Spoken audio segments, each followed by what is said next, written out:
What is going on, guys? Welcome back to another video. So yesterday I did a video breaking down every single team in the Eastern Conference's off seasons, what they have to do in terms of the money that they have, potential free agents that they could go after, guys that they have to trade themselves, or that they could go out and trade for, what I think would be best for the respective teams in the Eastern Conference. So now it's time for the Western Conference. Now we're going to do the other half of the league. So without further ado, let's dive into it. Free agency in 4 days, drafts literally tomorrow. Everything is moving. I'm recording this the night before, so hopefully no big other deals went down. If you see that like Martin Necas got traded to a Western Conference team, and I talk about Martin Necas in that hasn't happened yet, where I'm recording this from as of right now. But up first, we got the Chicago Blackhawks. Now, in looking at the Chicago Blackhawks, a deal that did just happen like an hour or so ago was Ilya Mikheyev, and the rights to Sam Lafferty were traded to the Chicago Blackhawks by the Vancouver Canucks, attaching a second-round pick, but also Vancouver got a fourth-round pick. A solid deal for the Chicago Blackhawks. Ilya Mikheyev's a very confusing player, extremely fast, has some skill, just can never really finish, can never really put it together, was pretty brutal in these playoffs. But for Chicago, he's a body to fill out their middle six. On top of the fact that they picked up a second-round pick, on top of the fact that they got Sam Lafferty's rights, a guy that was there in the for the Chicago Blackhawks as late as the 2023 trade deadline. He got traded to Toronto. So I like that move a lot, and I think they should do some more deals kind of like that. Maybe take on some bad contracts, some shorter-term 1 to 2 year deals left, get more assets, get more future young players. I don't love the idea of them going out and trading for a Jake Gensel, considering Jake Gensel is going to be 30 years old next season. I'm not sure he fits this timeline, as great as it would be for Connor Bedard's development when the Chicago Blackhawks are actually contenders in like 2 to 3 years or 3 to 4 years, and Gensel's making $9 million at 34 years old and is no longer the player that he is right now. I don't love it. I don't love it. Maybe a Martin Necas makes more sense, but I think that they should still be thinking about the rebuild. Next year is not the year to go aggressive, and try to chase some wild card. They should next year be aiming to be like a 65-point team. That would be a pretty big step compared to this year. They were a 52-point team. Baby steps. Don't rush this rebuild. Chicago Blackhawks still need one more probably top 5 pick, one more future superstar. Next up, Dallas Stars, after losing in 6 games to the Edmonton Oilers, they got some work to be done. They have around $16 million right now. Ryan Suter's buyout is pretty team-friendly. It would save them around $2.7 million next season. Then they would have like a $1.5 million cap hit the following year. I personally would go down that path, especially considering the fact they have 3 pretty prominent free agents, Matt Duchene, Thomas Harley, Chris Tanev. I would be set on resign. Obviously, Thomas Harley is going to resign. I think it's going to be something like a bridge deal, 3 years, $6 million. I would prioritize Chris Tanev over Matt Duchene. I think the Dallas Stars, their forward core is not really of that big of a concern, considering Stankoven's going to have a full season. Wyatt Johnston's only going to get better on top of a guy like Maverick Bourque playing full-time at the NHL level. So I would love to keep Duchene, and I think if they buy out Ryan Suter, the money might actually be there. But if it's not, I think you definitely prioritize Chris Tanev, that fantastic second pair right-handed defenseman, lockdown defensively. I personally would do that, but it would be awesome if they could somehow keep the 3, and if they do keep Ryan Suter. And I believe also Radek Foska is making like $2.5 million. You also maybe got to ship him out. I think the Dallas Stars can make this work, and Jim Nill will make this work and be able to potentially keep all 3 of them. Utah is a really, really interesting team. They have $50 million of cap space. They don't have a single defenseman under contract next summer, so obviously they do need to take care of that, but it's not like they have any guys that they need to give a $9 million contract to. Sean Durzi, 5 years, $6 million, I think makes a lot of sense for both parties. He gets paid. Durzi has proven to be a good top pairing defenseman. Valimaki, kind of a bridge deal, 3 years, $3.5 million. JJ Moser, kind of around the same ballpark. Maybe bring back like a Travis Dermott on a league minimum. I don't think that he'd be that expensive. I would go out and aggressively try to get a guy like Brady Shea, a good two-way second pair guy. I think they do need to address the defense core in the short term until Asimashev, and assuming they take a defenseman at 6th overall, is ready to go. I think they should bring in some type of veteran. It's a very young defense core that they have right now. I think they need to bring someone in, especially because they're trying to be a competitive team. I would look at a Patrick Laine if I was a Utah in terms of a guy that we have a boatload of cap space the next 2 seasons, this summer and probably next summer. It's not like any other guys need massive extensions. I would look at getting a Patrick Laine, especially if you can absorb all his contract. It's going to be a pretty cheap price, and they need serious difference makers, serious goal scorers to pair with like a Logan Cooley, fantastic playmaker. Gensel and Reinhart would obviously be fantastic. I'm not sure how feasible that is in terms of them willingly coming to a relocated franchise that hasn't made the playoffs in God knows, well, COVID bubble, I think they made it. But it's been a while, so I don't think that that's realistic. But I think trading for a guy like Laine, Nikolai Ehlers might be a little bit tough. But a Laine, a fresh start, would be very interesting for the Utah Hockey Club. The LA Kings, $23 million in cap space, but they do have they have one very prominent restricted free agent in Quinton Byfield. Bridge deal, I think, is going to be like $6.7 million. A legit long-term extension is going to be something between 8 to 8.5. I think they're probably going to bridge him because their window is kind of the next 3 years with the Kopitar and Doughty until they fall off. Then they're going to have to retool around Byfield. Matt Roy is going to be a very interesting guy. He's been very good for them the last couple of years. He can probably command 4.5, maybe even $5 million on the open market. I would try to bring him back, but it's not a sure thing, especially because Brent Clark and Jordan Spence need more ice time. They're obviously on the rise, but I would try to bring him back. Victor Arvidsson's an unrestricted free agent. I would probably let him walk. His injury history has been a little bit concerning, especially this season. And in terms of what they could potentially do and bring in guys, I think they would want to bring in some offensive wingers. Jonathan Marchessault comes to mind, a veteran guy that has kind of terrorized them over recent years. Sean Monahan could be an interesting goal scoring option. Max Domi, I think, kind of makes some sense for a team like the LA Kings. But when looking at it, I'm not that high in the LA Kings. We can talk about that another day coming into the season. But Darcy Kemper, they took care of the goaltending. I thought they would have had to go either re-sign Talbot or go out and get somebody. But it's going to be a Darcy Kemper, David Riddick tandem. That's my plan for the LA Kings. Seattle Kraken, $23 million. They got Beniers and Tolvanen as restricted free agents. Beniers, I think some type of bridge deal, 3 years, $5.75 million. Tolvanen, 3 years, 3.5, maybe lock him up 6 years, $5 million. He's been a really good waiver claim by them. I think that this is a team that needs some kind of splash, though. I think with that remaining cap, we talked about before, you go for a Laine in order to get some actual goal-scoring difference makers. They don't have any serious difference makers. I like McCann. I like Vince Dunn, but they're not serious separators. Laine at his best would be the best player on that team next season. Chychrun could be another very interesting option.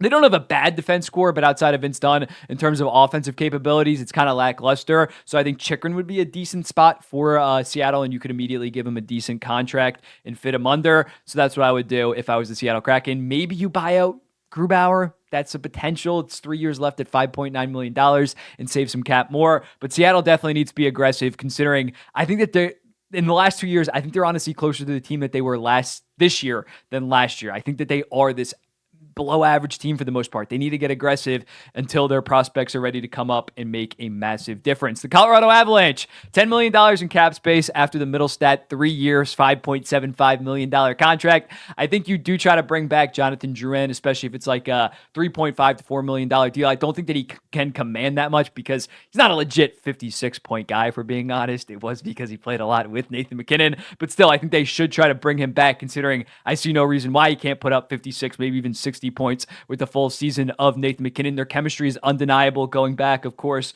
to the Halifax Mooseheads back in 2013. So I think you try to bring him back. I think you let Sean Walker walk. You attempt to bring in some type of other second pairing defenseman. When looking at it, Ross Colton is an interesting guy. Dude, I think maybe they might trade. 3 years left at $4 million with the acquisition of Casey Middlestat. He's more so a third line center. Are you going to be paying a guy $4 million to be your third liner?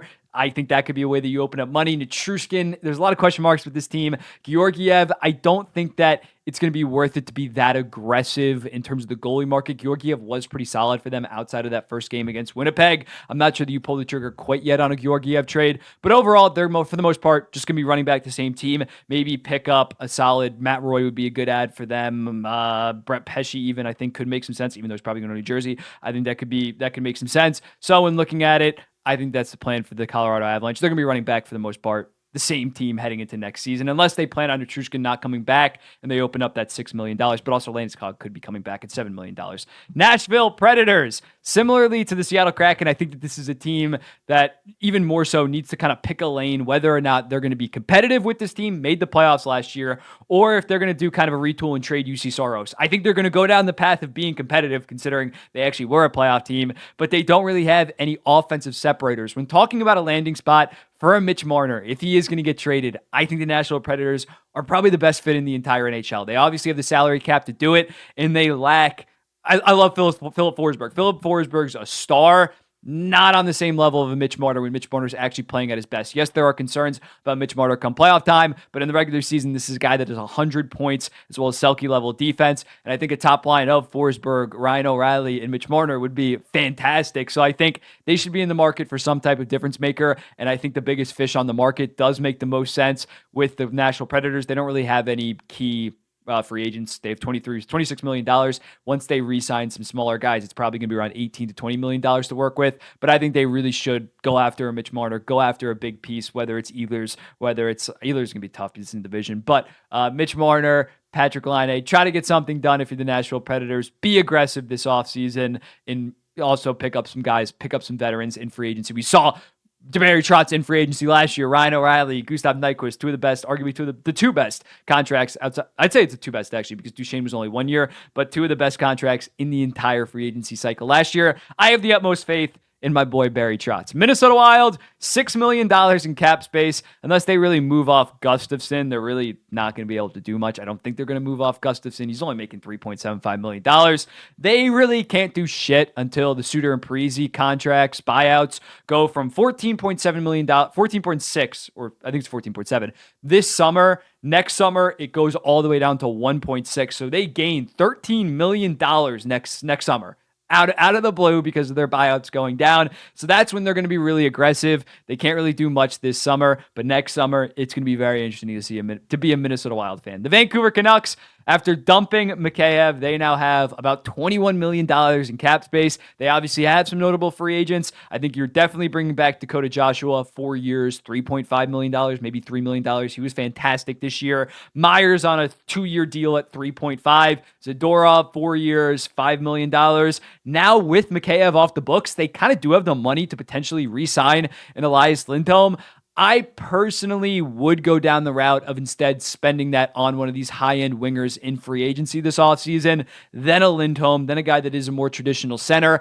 I think you need to get Pettersson a legit first line. Maybe not like a legit first line like Jake Gensel or Sam Reinhart, but actually get him someone talented to play with on his line compared to the dude playing with Ilya Mikheyev the last 2 seasons. You need to give him some help. He had no help, especially in the playoffs. He didn't play that good in his own right, but also his line mates did not help. So I think you use that remaining 6 to 7 to maybe even $8 million to go out and get one of the high-end wingers that are available on the market this season. Anaheim Ducks, I just realized they use the LA Kings and Anaheim Ducks old logos. Jeez, I got to update that. $33 million, not really any notable free agents, unlike last year with Trevor Zegras. So in looking at it, I think a guy like Martin Necas could make some sense with the Anaheim Ducks. Not sure exactly what the package is, but if they could give up the first round pick this year and maybe another pick to get Necas, I think he somewhat fits their timeline. I would try to move off John Gibson. I think that Dostal is going to be ready at least in the next year or two to be the starter. Maybe you bring back an Anthony Stolarz to kind of mentor Lucas Dostal. I wouldn't trade Trevor Zegras. I've seen it get rumored so many times. I don't understand trading Trevor Zegras after he had by far his worst year in the NHL. His value is at an all-time low. It seems extremely stupid after a injury-riddled season where it was only half a point per game after having back-to-back 60-plus point seasons.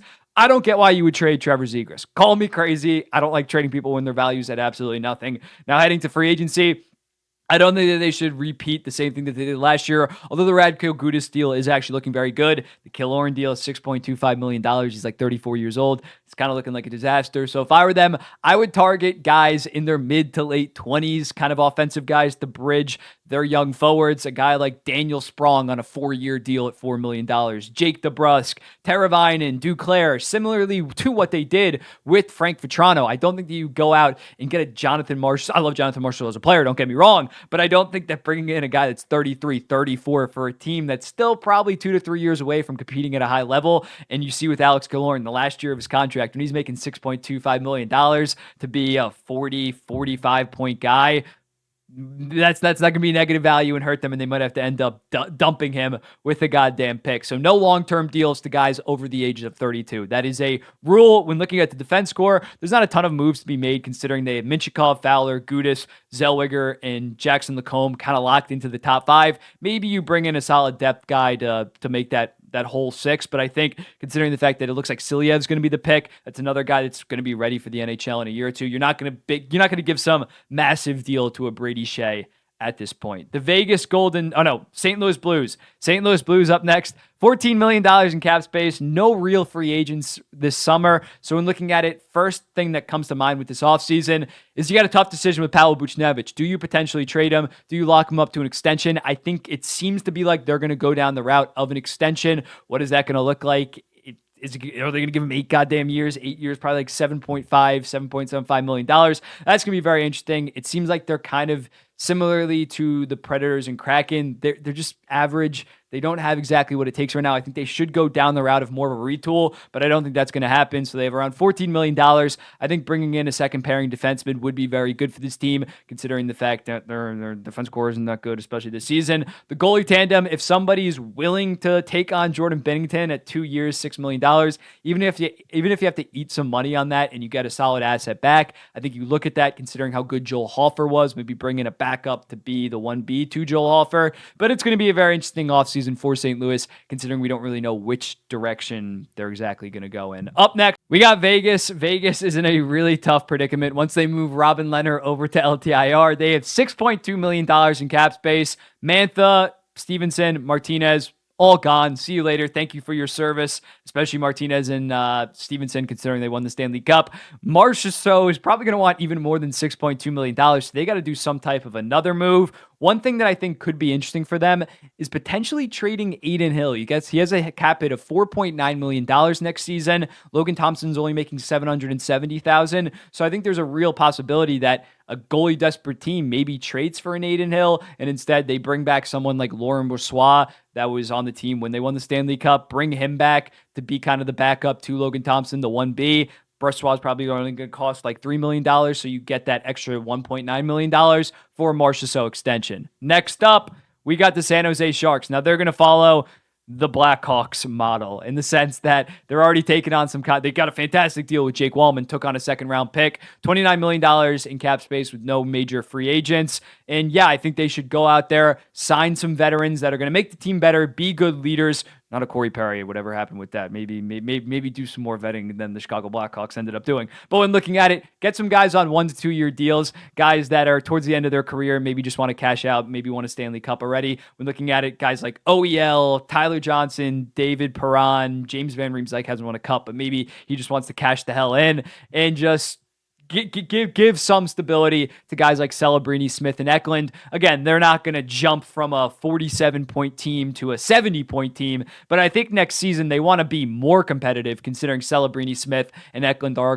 all going to play pretty serious roles in the team. So they should be striving to be a low 60s point team. That would be a good step in the right direction, considering how bad they were this season. So I think bringing in some veterans, taking on some bad contracts in order to pick up assets, that is the plan for the San Jose Sharks. The Calgary Flames, post the Markstrom deal, they have $23 million and really no significant free agents. So I think when looking at them, they need to bring in a defenseman or two. Outside of Anderson and Weegar, it really falls off after they traded Chris Tanev and Noah Hanifin. So when looking at that, in Zadorov, so I think they need to bring in some type of guy. But for the most part, let the young guys play this season. I don't think that they should be aggressive, bringing in veterans for forwards to take ice time away from Connor Zary or Pospisil. I think they should let their young guys play. Next year, they're going to be pretty bad. I would hate if they went out and made some big splash moves and then just were like an 85-point team this season. You got to stink this year. You don't have to be god-awful, but like 75 points, get a top 6-7 pick in the NHL draft.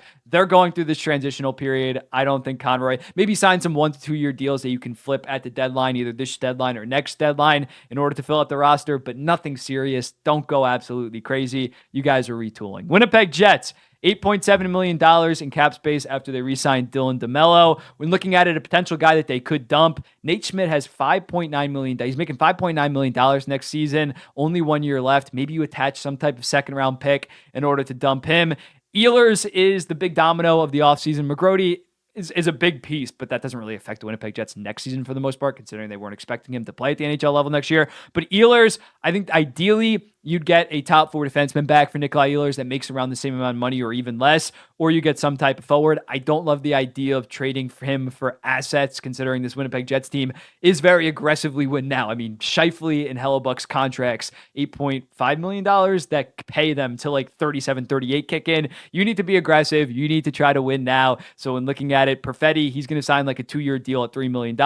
They should try to re-sign Brossoit, but he might have priced himself out considering how good he was in the regular season. I would like them to maybe bring back a Toffoli or Monahan if they can get them at some type of discount. But if not, attack the open market, and I would more so prioritize a second pair of defensive defensemen than, say, a forward. I think their forward core is pretty solid heading into next year. The defense really got exposed against the Colorado Avalanche. Then lastly, the Edmonton Oilers. When looking at them, Game 7 losers, they have a lot of potential moves to make this offseason. I think 2 of Ceci, Kane, and Campbell need to be off this team by next season. Campbell probably bought out. Kane, attach a pick, or maybe somebody will take him at $5.1 million. CC, $2.5 million. Get him off the goddamn team. All 3 would be great. Darnell Nurse isn't going anywhere. If you would trade Darnell Nurse, it would be some type of PLD contract where you would get some guy that has 3 to 4 years left on his contract. That's even worse than Nurse over the next 3 to 4 years, but you would get out of like year 5 and 6 of that deal, but you're not going to buy him out. The buyout is insane. So I think when looking at it, those 2 of those 3 guys that I mentioned at the start, get rid of them. That would put them around $16-18 million in cap space. You bring back Adam Henrique. I thought he was a very good ad. 3 years, 3.5 or 2 years. Connor Brown, 3 years, $2 million. I think Fogle probably walks. He probably priced himself out. Bring back Janmark. I would go be aggressive towards a guy like a Chris Tanev or just any second pairing defensive defenseman in order to partner with Darnell Nurse. He can be decent. He just needs a far better partner than Cody Ceci. Cody Ceci was doing him absolutely no favors. And then with the remaining money, go out and get a Daniel Sprong or an Anthony Duclair, guys that have decently high offensive upsides and really shouldn't cost that much. You can get them on 3 to 4 year deals, $3.5-4 million, and call it an offseason. Jeff Jackson at this point will probably be the general manager. But yeah, let me know in the comments. What do you think about these moves for the respective teams, my Adam? And which ones do you agree with? What are some suggestions that you have for these certain teams? And I'll be seeing the next one.